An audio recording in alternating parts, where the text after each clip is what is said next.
udaba olungasuka einhliziyweni zabantu ikakhulukazi eNingizimu Afrika oluthinta umhlaba. Ukhulume ngempi kaBhambatha yango-1909 eyayibaluleke kakhulu ngoba isisusa sale yampi uBhambatha kaMancinza wayelwela inhlabathi.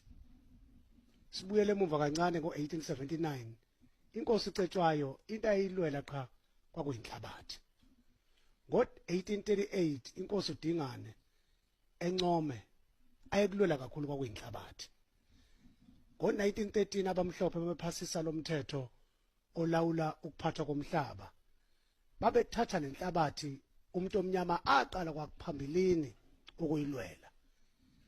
Ngifuna ukuthola umbono wakho ngasodabeni oluthinta ukuphathwa komhlaba kwelokuthi kule minyaka engama-27 kuze kube manje yini le eyenza ukuthi umuntu omnyama kube nzima ukuthatha umhlaba owathathwa ngendluzula owenza ukuthi abantu abamnyama baqhubeke nokubhuqabhuqwa indlala nobubha ngoba bengenamhlaba? Uma ungibuza ngokuthi yini le yenza ukuthi abantu abamnyama bahluleke ukuthatha umhlaba, lokho kulethwa ukuthi salwela inkululeko. Siyokhumbula ukuthi ekulweleni kwethu inkululeko uma kwakhiwa uANC kwenziwa konke, udaba lomhlaba laluhamba phambili ngoba wawusuwathathwa umhlaba wethu omkhulu. Kodwa abaqala ukuthi silwele inkululeko babefuna ukuxoxa ilungiswe lento ngoba kwakuthiwa ayikwazi kuba nje ngoba makuthiwa kubuswa kunombuso umbuso weAfrika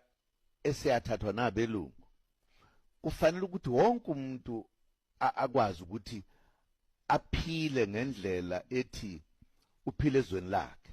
Kodwa thina abantu abamnyama njengoba uyokhumbula sasidudulwa endaweni ezinonile, sishoniswa ematsheni emahlanzeni. So udaba lomhlaba nokwakhiwa kweANC ngoba yaba umbutho oqala lwalusemqoka kakhulu. Siyokhumbula ukuthi owayengu-Secretary General we-ANC oqala wathi uma ekhuluma ngomthetho owawushayiwe uphuca abantu izwe labo noma umhlabathi wabo, wathi umuntu omnyama walala umuntu ekhululekile wavuka ngakusasa engasenalutho engasenamhlaba ezweni lakhe engasazi ukuthi uzohlalaphi. So udaba lomhlaba udaba olukhulu kakhulu. Noma silwela inkululeko besihlabelela ngalo, sikhalela izwe lethu elathathwa abamhlophe. Uma sithi nje Zulu, Mxhosa, Msuthu hlanganani, sasifuna ukuhlanganela ukuthi akubuye umhlaba wethu owathathwayo. Kodwa kwawuthathwe ngendluzula ngaso sonke isikhathi. Uma ke sesilwela inkululeko, into eyenzekile asikwazanga ukufika ekugcineni ukuthi singene ngesibhamu saze sabehlula abaphakamisa izandla abasicindezele. Kwafika isikhathi lapho kuthiwa khona ayixoxwe le ndaba. Ngelokulwa okungaka nalokubanga nalomzabalazo uzophela kanjani?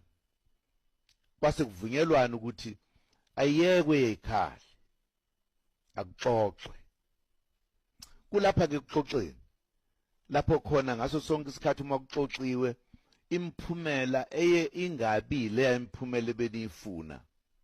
Uyokhumbula ukuthi kwelaseZimbabwe sekuxoxwe konke kwaqeda kwathiwa nya udaba lwaphinde lasusa ingxabano kwaba udaba lomhlaba ngoba iZAPU isithi sathenjiswa ukuthi lo mhlaba sowuthola, asawutholi manje. Amangisi ethembise ukukhokhela labo ababengosomapulazi njalo njalo. Umbuso kaMugabe wathatha umhlaba ngenkani. Lolo daba kusavunganywa ngalo namhlanje ngisho eZimbabwe. Nathi ke mase sixoxa exoxeni ikakhulukazi sekukhulunywa ngomthetho sisekelo ngoba ekuqaleni ngenkathi yeCodesa sasixoxa lapho ngokuthi akuphela ukulwa kube khona inkululeko nokulingana kuwo wonke umuntu. Lapho kwaba khona ivumelwano ke kwase kuthiwa izinto ezizotholakala phakathi kwiConstitution zona zizoxoxwa uma sekukhona esakubiza ngokuthi abameli babantu abakhethwe abantu sebese endlini yokushaya umthetho eParliament. Kwathiwa yilapho-ke yokwakhiwa khona umthetho osisekelo. So lapho ke abaseParliament akwathi abangamalungu eParliament njengoba kwakuvunyelwene ngokuthi kuyothuma iParliament selakha umthetho osisekelo lingabizwa ukuthiwa iParliament elinganyelwe uSpeaker noma uSpeaker noDeputy Speaker. Kwathiwa kuyoba iConstitutional Assembly ebese kuhlala usihlalo kanye neDeputy yakhe. Kulapho-ke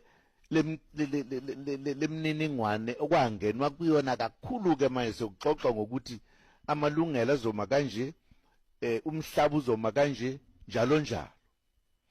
Kulapho-ke okwakuthathwe khona iy'nqumo njengoba ngithi nje azihlukananga nalezi zathathwe eLancaster, ngoba nakhona udaba lomhlaba aluqedwanga njengoba lungaqedwanga lapha. Thina bantu abamnyama nabamhlophe kufanele sivumelane ukuthi kufuneke lilungiswe, ngoba uma lungalungisiwe kuyokonakala ngelinye ilanga kube nzima ukukhuza ukuthi uzokhuza uthini.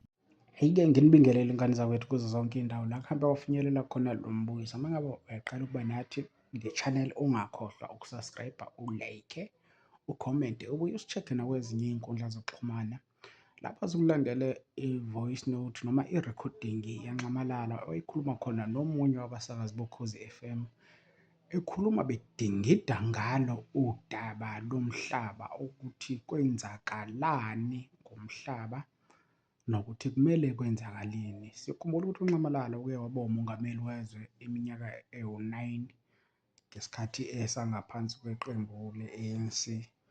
Wagcina ngayiqedanga-ke ithemu yakhe yesibili. Kodwa besoloko ekumile endabeni yomhlaba, ekhulumela indaba yokuthi umhlaba kumele ubuyele kubantu. Njengoba namanje kusungulwe iqembu leMkhonto weSizwe nayingxenye yalo noma awumholi kulona, okuyilona elenze lwafika kwanyakaza iNingizimu Afrika kakhulu, kwaba nengxabano, kwafakwa nemakhoti, kwenzeka zonke izinto njengoba sizwa kubantu ey'nkundleni zokuxhumana besho ukuthi hhayi, lolu khetho ngathi luzofana noluka-1994. Abanye bayasho ukuthi bona bebengasavoti futhi bebengasayinaki indaba yepolitiki, kepha manje baqala ukuba interested, bazizwa beyingxenye yayo ipolitiki noma ingxenye yezwe, bekwazi nokuphawula ey'nkundleni zokuxhumana. Thina okwethu nje asithathe ihlangothi, sithathe iy'ndaba njengoba zinjalo siy'fake nje bese uy'phawulele wena ngendlela obona ngayo. Kepha esingakugqugquzela ukuthi wonke umuntu ngomhla ka-29 kuMeyi 2024 sihambeni sonke siyovota, ngoba kuyizwe lethu. Ukuthi uvotela liphi iqembu wena ozaziyo, nowe walalelile ama-manifesto, wabona kwenzeka izinto, so uyayicabangela nawe, uyazazi izimo osibhekene nazo, ungavotela iqembu ongezoyisola kusasa ukuthi bokwenzani. Ungakhohlwa ukumane usilandela, simane sikuthulela nje iy'ndaba noma sekudlulile sizoqhubeka nje simane sikuthulela nje iy'ndaba zepolitiki nezinye ey'ningi. Socela usibhalele ku-comment section ukuthi ikuphi okunye ongathanda ukuthi sikulandelele kona, mhlawumbe iy'ndaba zebhola, iy'ndaba zenkantolo, iy'ndaba zani, lokho nje ongathanda ukukubona kule channel, so silandela kona, sikukhaqele kona. Ungakhohlwa ukusubscribe, ulike, ushare, uphinde ucommente. Siyakuthanda kakhulu, asilutho ngaphandle kwenu. Danke, siyabonga.